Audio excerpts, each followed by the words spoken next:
se inscreva no canal, curta e compartilhe. Temos vídeos novos todos os dias, 2 vezes por dia. A lenda da Gruta de Maquiné. A Gruta de Maquiné sempre foi um lugar cercado por mistérios e histórias que faziam os moradores locais evitarem-na após o pôr do sol. Diziam que, ao entrar nela, você jamais voltaria a ver a luz do dia. O ar úmido e o silêncio opressor dentro da caverna faziam com que até mesmo os mais corajosos hesitassem antes de dar o primeiro passo. Mas havia algo mais sinistro ali, algo que nem mesmo os antigos exploradores conseguiam descrever sem tremer. Nos anos 1950, uma equipe de geólogos decidiu investigar as profundezas da gruta, desafiando os alertas dos habitantes da região. Eles levaram lanternas potentes, cordas e cadernos para registrar cada detalhe. No início, tudo parecia normal, formações rochosas impressionantes, estalactites brilhando sob a luz fraca e um eco constante de suas vozes. Contudo, conforme avançavam, perceberam que algo estava errado. O som de seus passos começava a mudar, como se o chão sob eles não fosse mais sólido, mas sim uma espécie de membrana vibrante. Um dos integrantes da equipe jurou ter ouvido risos distantes, quase inaudíveis, ecoando pelas paredes. Os outros tentaram ignorar, atribuindo o fenômeno à acústica peculiar da caverna. Mas então, as lanternas começaram a falhar, piscando intermitentemente, como se algo estivesse sugando sua energia. Quando a primeira lanterna apagou completamente, o grupo entrou em pânico. A escuridão era absoluta, sufocante, como se a própria caverna estivesse viva e respirasse ao seu redor. Foi então que ouviram pela primeira vez um sussurro baixo, quase imperceptível, vindo de todas as direções. Parecia dizer seus nomes, mas com uma voz que não pertencia a este mundo. Os geólogos decidiram retornar imediatamente, mas perceberam que o caminho pelo qual tinham vindo simplesmente não estava mais lá. As paredes da caverna pareciam ter se transformado, formando novos corredores que os conduziam ainda mais para o interior. Cada passo adiante trazia consigo uma sensação crescente de que estavam sendo observados, vigiados por olhos invisíveis. Enquanto avançavam, encontraram marcas nas paredes, símbolos que nenhum deles conseguia reconhecer. Alguns membros da equipe juraram que os símbolos se moviam quando não eram observados diretamente, como se tivessem vida própria. Um dos geólogos, tomado pelo medo, gritou que aquilo era uma mensagem, um aviso para que saíssem imediatamente. Mas já era tarde demais. No fundo da caverna, eles encontraram algo que mudaria suas vidas para sempre, uma câmara escondida, iluminada por uma luz azulada que parecia emanar das próprias pedras. No centro da sala, havia um altar coberto de ossos e objetos que pareciam pertencer a diferentes épocas. Era como se a gruta tivesse colecionado vítimas ao longo de séculos, guardando seus restos como troféus. Ao retornarem à superfície, apenas 2 membros da equipe sobreviveram, ambos traumatizados e incapazes de falar sobre o que viram naquela câmara. Suas mentes estavam fragmentadas, como se algo tivesse arrancado pedaços de suas memórias. Os moradores da região, ao saberem do ocorrido, balançaram a cabeça em sinal de lamento, como se já soubessem que a gruta não permitiria que ninguém a violasse impunemente. Anos depois, historiadores locais começaram a investigar as origens da Gruta de Maquiné. Descobriram lendas antigas que falavam de uma entidade conhecida como a Guardiã, uma presença ancestral que protegia os segredos da caverna. Dizia-se que qualquer pessoa que ousasse entrar seria testada, e poucos passariam no teste. Aqueles que falhassem seriam consumidos, suas almas presas para sempre nas profundezas da gruta. Um desses historiadores, um homem chamado Elias, decidiu explorar a caverna por conta própria. Ele estava determinado a desvendar os mistérios que assombravam aquele lugar. Armado com equipamentos modernos e uma câmera de vídeo, ele entrou na gruta, prometendo documentar tudo o que visse. Seus amigos tentaram dissuadi-lo, mas Elias era teimoso e não acreditava em superstições. As primeiras horas foram tranquilas. Elias filmou as formações rochosas e narrou suas impressões com clareza. Mas, conforme avançava, começou a notar mudanças sutis no ambiente.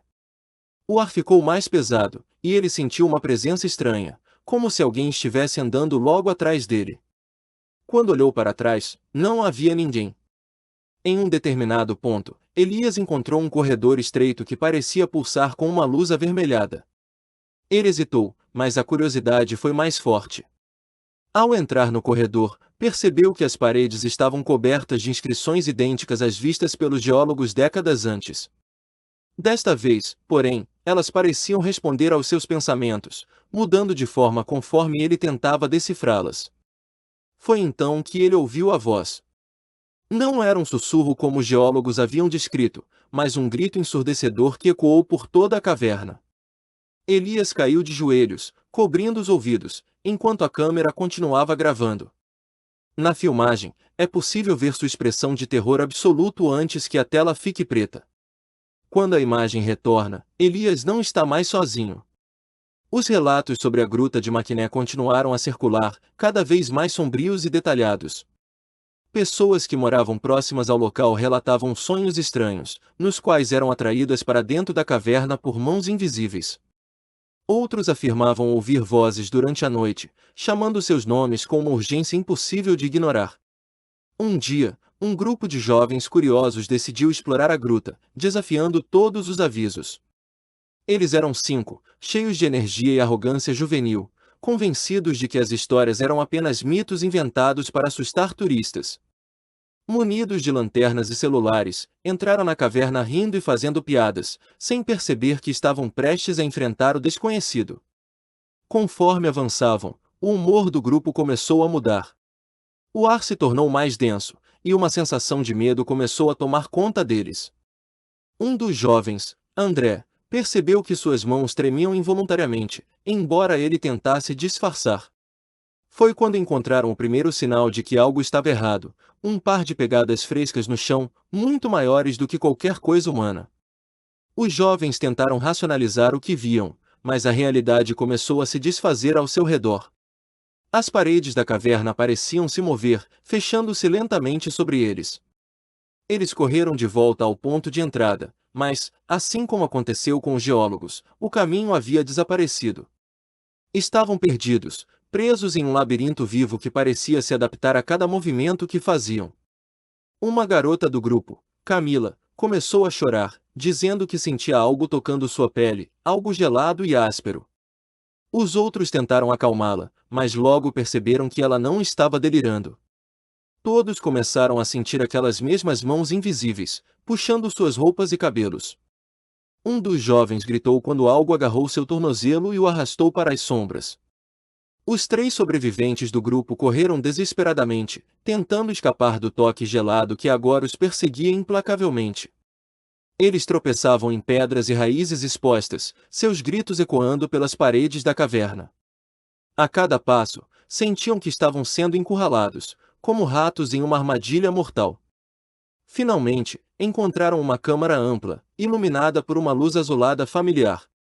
Era a mesma sala vista pelos geólogos décadas antes, mas desta vez, algo estava diferente. O altar no centro estava coberto de sangue fresco, e os ossos pareciam ter sido reorganizados em padrões bizarros. Uma figura encapuzada estava parada ao lado do altar, imóvel, observando-os com olhos que brilhavam como brasas. Os jovens tentaram fugir, mas as paredes da câmara começaram a se fechar rapidamente. A figura encapuzada ergueu uma mão esquelética, apontando para eles. Um dos sobreviventes, Lucas, foi o primeiro a ser atingido. Ele gritou enquanto seu corpo era envolvido por uma névoa negra que o puxou para dentro do altar.